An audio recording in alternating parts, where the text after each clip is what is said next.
26 октября в одном из лучших караоке-клубов Симферополя прошел конкурс красоты «Мисс Краймия Стар-2013». 13 девушек из разных регионов Украины боролись за главный титул и корону. О подготовке к конкурсу нам рассказала первая вице-мисс Анна Черепаха.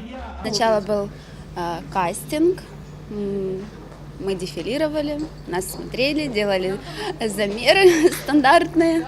Вот. А потом девушек, которые прошли, приглашали уже на сам конкурс на тренировочную базу. И целую неделю мы готовились. Девушки продемонстрировали совокупность духовных, интеллектуальных качеств и внешних данных. Жюри отнеслось к судейству со всей строгостью.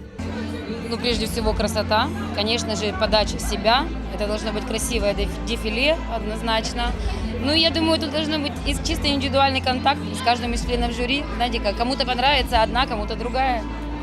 Организатором мероприятия выступила Юлия Новикова. Помимо этого конкурса, она является основателем еще и «Мисс Бикини Крым». Девушка рассказывает, на организацию потрачено много сил.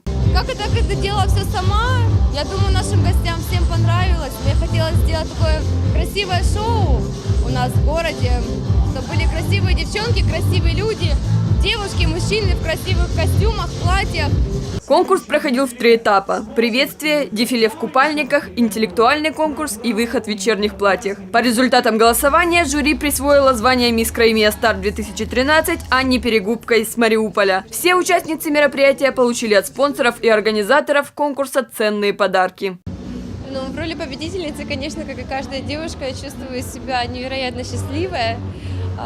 У меня прекрасная эйфория, я даже не могу описать эти эмоции. Сказать, что я лучше всех остальных девушек, мне никогда не повернется язык, каждая хороша по-своему и каждая достойна.